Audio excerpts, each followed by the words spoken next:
Good morning friends. તો આજનો topic છે આપણો કે ચિકિત્સા એનો મતલબ શું થાય છે, ચિકિત્સાની જે છે નિરુક્તિ, એની ડેફિનેશન, એના સિનોનિમ્સ, એના ટાઈપ્સ, બધું જ આપણે વાત કરીશું આજે આપણે. તો એની અંદર ચિકિત્સા એટલે કીધું છે કીત રોગા ઉપનયન, કે જે કીત એટલે જે શું કરે છે, રોગને શું કરે છે, દૂર કરે છે, રિમૂવલ ઓફ ડિઝીઝ. ઓકે, તો ચિકિત્સા એટલે શું, તો કે જે રોગને શું કરે છે, દૂર કરે છે, રોગને દૂર કરે છે, એને આપણે ચિકિત્સા તરીકે ઓળખીએ છીએ. બીજું કીધું ચિકિત્સા રૂક પ્રતિક્રિયા.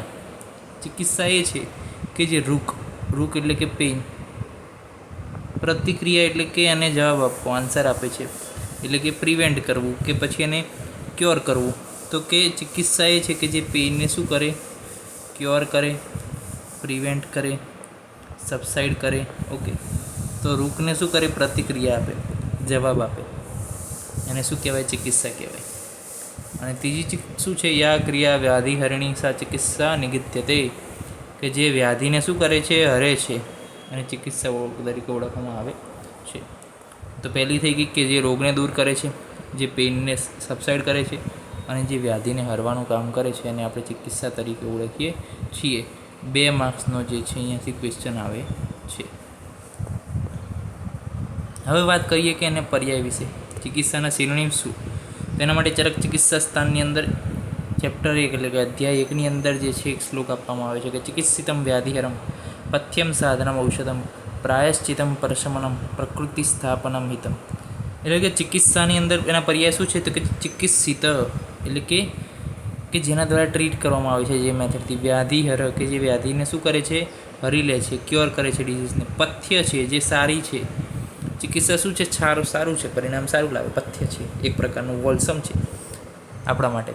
સાધનમ ઔષધમ, તો કે એક પ્રકારનું સાધન છે અને એક પ્રકારની ઔષધ છે. સાધન એટલે શું, તો કે જેના દ્વારા લક્ષ્યને સાધી શકાય, એટલે જેના દ્વારા રોગને દૂર કરી શકાય, એ શું છે, ચિકિત્સા.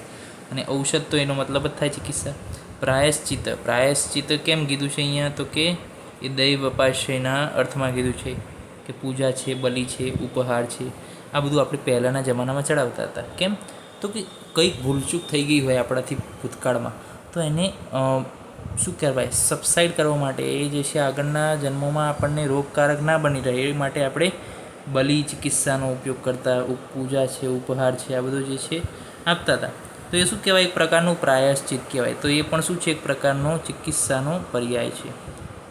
એ રીતના જોઈ લીધું. ત્યારબાદ વાત કરીએ તો કે પ્રશમન, કે જે રોગનું શું કરે છે, શાંત કરે છે. પ્રકૃતિ સ્થાપન, કે જે જો ધારો કે ફીવર આવ્યો 104, ઓકે,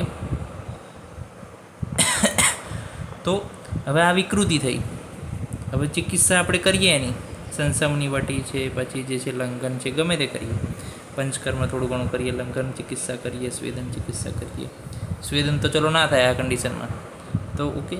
તો એ કન્ડિશનની અંદર જ્યારે ફીવર 100 આવે, પછી 99 આવે, પછી 98 જ્યારે આવે, તો આ શું થયું, પ્રકૃતિનું સ્થાપન થયું.